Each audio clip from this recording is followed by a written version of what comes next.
the other major story we're following tonight, that very emotional moment on Capitol Hill today.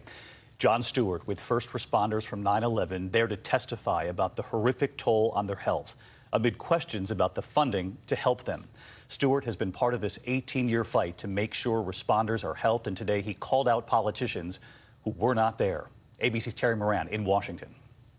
A furious Jon Stewart called out Congress on behalf of the 9/11 first responders, many of whom were with him in the room. There is not a person here, there is not an empty chair on that stage that didn't tweet out, "Never forget the heroes of 9/11.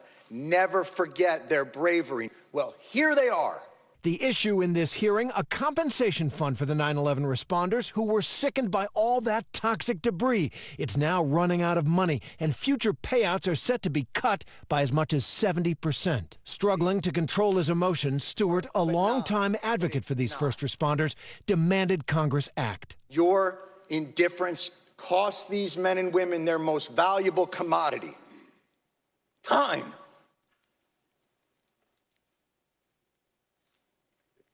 It's the one thing they're running out of. Luis Alvarez is facing his 69th chemotherapy treatment. We are all worried about our children and spouses and our families if we are not here. You all said you would never forget. Well, I'm here to make sure that you don't. As he closed, Jon Stewart also remembered what they did that day. They responded in 5 seconds. They did their jobs with courage, grace, tenacity, humility.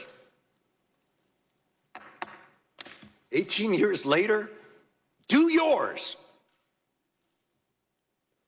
Thank you.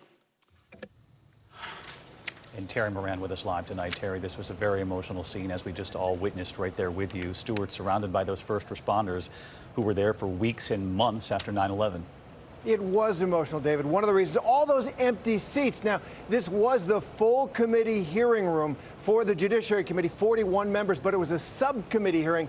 12 of the 14 members of that subcommittee showed up. But for Jon Stewart, it was all a metaphor for a broken system. David? Terry Moran in Washington.